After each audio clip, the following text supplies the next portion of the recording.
8:45 a.m. ET Los Angeles. Over the coming days and weeks, baseball historians and commentators will debate the merits of the 2017 World Series and put it in its proper place in history. Was it the best ever, or the third, fifth or seventh? That's a matter of personal opinion, and something that can be discussed on social media and neighborhood barstools across America for fans who are so inclined. If constant plot twists, engaging storylines, and captivating baseball are the barometer, the 2017 series is on a short list of matchups that will stand a test of time. Here's everything you need to know about Houston's win over LA Astros. Win first World Series title. Astros embrace, enjoy their moment. Correa proposes on field after WS win. LA did everything right until Game 7. How the Astros dominated Darvish. 2017 produced a record-setting WS way too early. 2018 Power Rankings. Schedule. Complete coverage as the Houston Astros and Los Angeles Dodgers dragged themselves off the field late Wednesday night. The common denominators were soreness, sleep deprivation, and a sense of emotional depletion. As players on both the winning and losing sides offered the takes, you got the distinct impression the Astros didn't win this World Series as much as survive it. "I don't know if I had another inning in me," Houston catcher Brian McCann said. "I'm spent. I'm exhausted. This has been just an incredible experience. The season is such a grind, and there are so many emotions that go into it. I love these teammates of mine. We competed from day one, and we beat a lot of good teams to get where we're at." Or as Houston outfielder Josh Reddick observed, "I think we all reached limits that we didn't know we had in this series.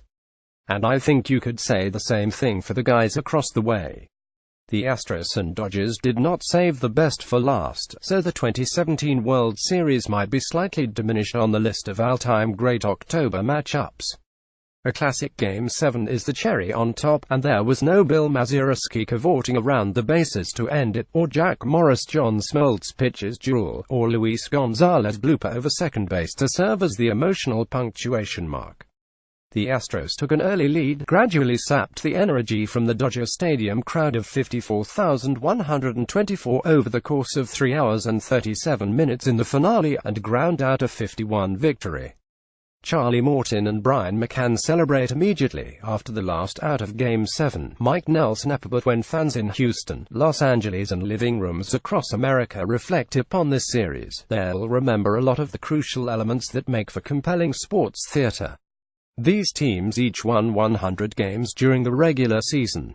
The momentum swings were profound, and the human element was ever present. The Astros and Dodgers are both regarded as analytically based teams, which suggests an almost robotic and methodical approach to baseball.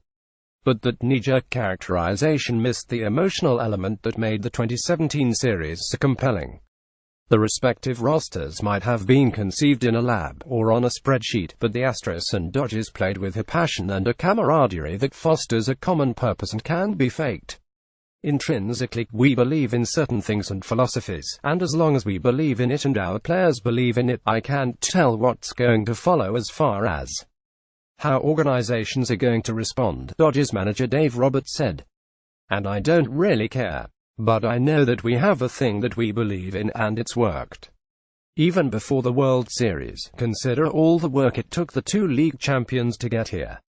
The Dodgers recovered from a 116 free fall in September to sweep the Arizona Diamondbacks in the division series and eliminate the defending champion Chicago Cubs in the National League Championship Series. The Astros made it through the American League playoffs by dispatching the Boston Red Sox and New York Yankees, iconic teams with illustrious histories. "And some pretty big payrolls," said Astros owner Jim Crane, laughing. Over the course of 7 World Series games, the teams combined for an array of memorable moments and scenarios. 5 of the 7 games were decided by 1 or 2 runs, the most such games in a World Series since 2000. Each team scored exactly 34 runs. Los Angeles and Houston combined for a World Series record 25 home runs, and the Astros set a record for a single team with 15. Houston's 76 victory in Game 2 was notable for 8 homers, 5 of which came in extra innings. The Dodgers were 980 on the season when leading after 8 innings, but lost after Marwin Gonzalez took Kenley Jansen deep in the 9th. Game 4 at Minute Maid Park was decided in the 9th inning when the Dodgers scored 5 runs to break a 11 tie.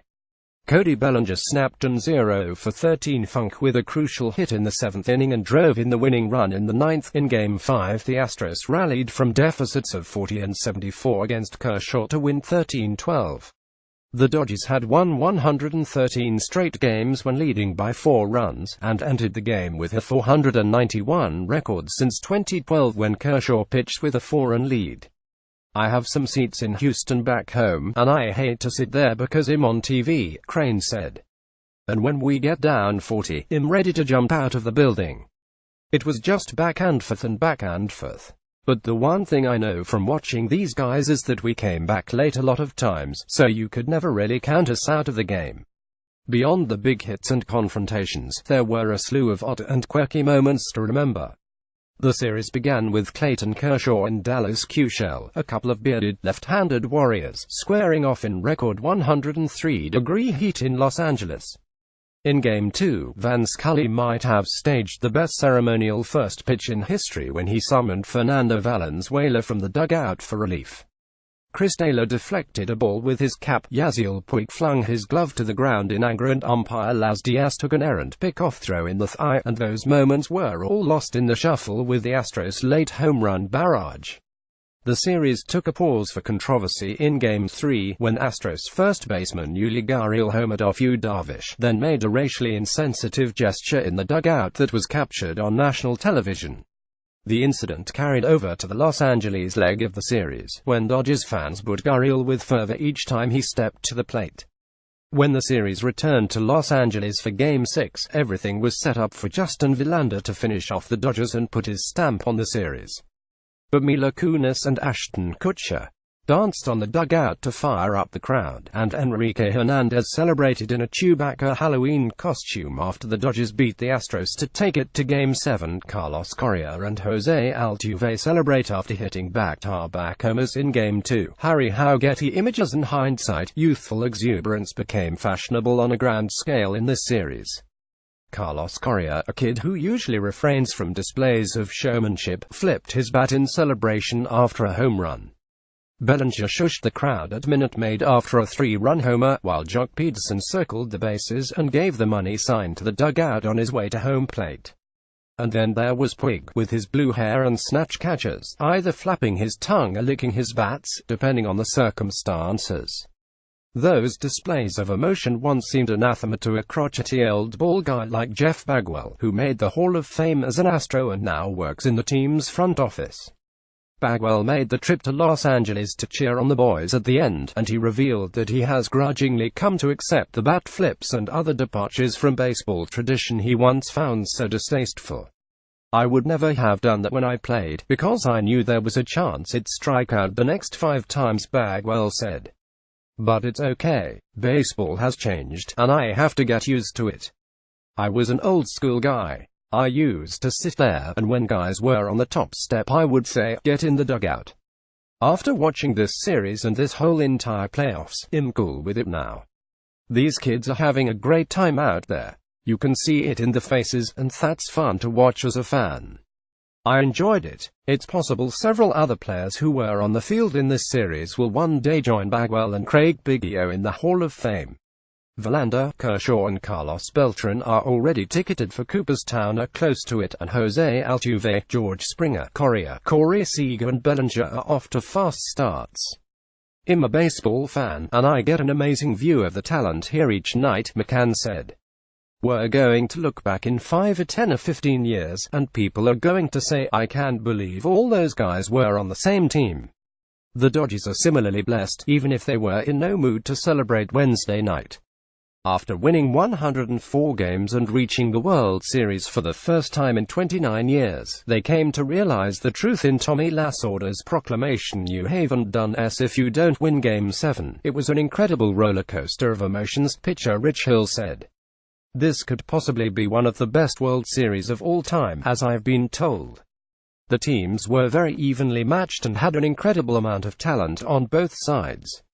There's no doubt that we could see this next year, with the young group over here and the young group over there. That's a heck of a team. The 2018 postseason is 11 months away, but that's an appealing prospect to ponder." The only thing better than reflecting on the 2017 World Series is the thought of a return engagement between the Astros and Dodgers next fall.